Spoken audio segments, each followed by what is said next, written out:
Do you remember the time when we were in Chris Rourke's van and you were sitting in a lawn chair and I told him to brake check you and he brake checked the shit out and then you punched both of us in the face? I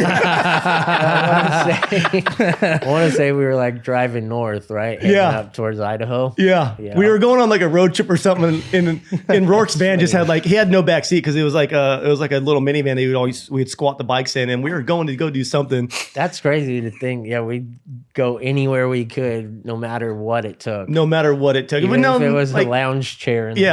Metzger's in the back in a lounge chair and I look at Rourke, I go, brake check his ass. And he comes flying forward and he's like, you motherfucker. Boom, he punched me and punched Rourke. And Rourke just gassed it. Oh, it's classic. It was pretty funny. It's funny because not too long ago, I would say within the week, somebody posted where you were riding in warped gear out at Akatia. Oh, yeah. And that brought back a lot of memories. Dude, those days were so fun. Yeah. And there's a picture of me somebody posted and I reposted where I had the warped baggy pants and I was on one of my Yamahas.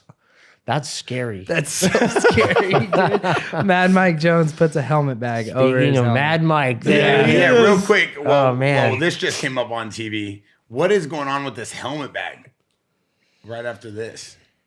Yeah, that's pretty crazy. I mean, do you think he could probably maybe see it? Yeah, I remember him being like, I can't see anything. And we grabbed the helmet bag and we're like, you can fucking see through this thing. You know what I mean? Like, you weren't blind. Like, but I mean, dude, him doing that, like the crowd, like Mad Mike was a showman. Oh yeah, you know what I mean? Sure. Like in the bar, at the contest, in the pits, wherever you were, Mad Mike was a showman.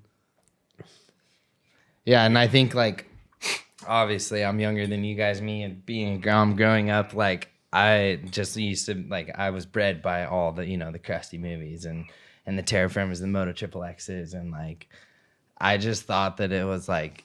It was so sick because I always wanted to race Supercross and you did that, but then you still went in between races and did free road in the hills and you had the sickest style, but then you took that style at the time and took it into freestyle. And like, I think, just came up on the screen a minute ago, like the back-to-back double, the flip-to-flip on the dirt jumps, that was like, at the time, like, was like, no way, he's going for it, he's doing it, and you did it. And like, I remember being a fucking shit grom sitting at the TV, like, oh my God. It's possible. It was so sick. It's my turn.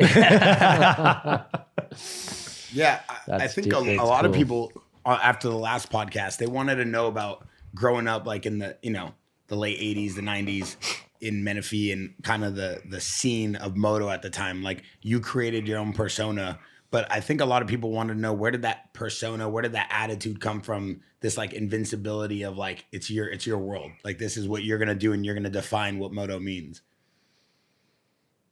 It's really crazy to think back like how it was all working out for me, for everyone. Like, I've always wanted to race, but thinking back to those times, like really it's just a start of this whole new deal where it was just right, it's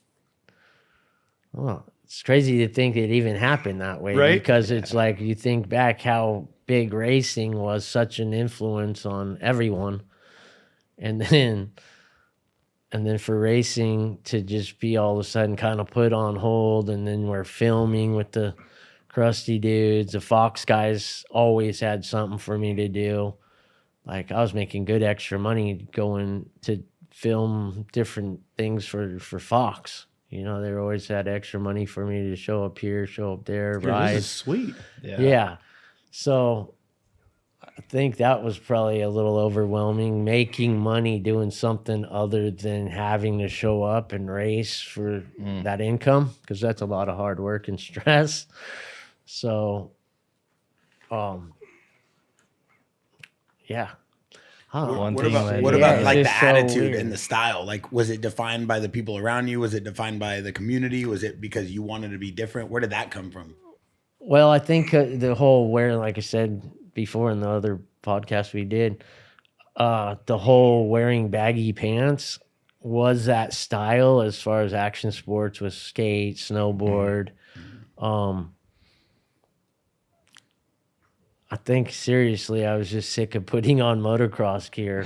Like I said, I was lazy. I just didn't want to Like you just keep your same pants on that you wore there. Yeah, throw some knee my pads baggy on. ass Tree pants that I had, which my friend owned a skateboard company called Tree. I was just always rocking that shit. He's always hooking me up, and I liked baggy clothes at the time. Though I look back and I'm like, that's extremely baggy. But it looks so sick with the vest and like all this shit. Like you definitely inspired a bunch of kids, me being one, where I was like at the thrifty store trying to find a baggy vest to go with my baggy ass Jinko pants I had on to go ride that day. Like, yeah, when I see somebody with baggy ass pants and no visor out at the desert or riding somewhere, I have to throw it out there in my head. I'm like, I wonder if I'm still inspiring people. I'm gonna go with yeah. That guy looks like a dork. I must have.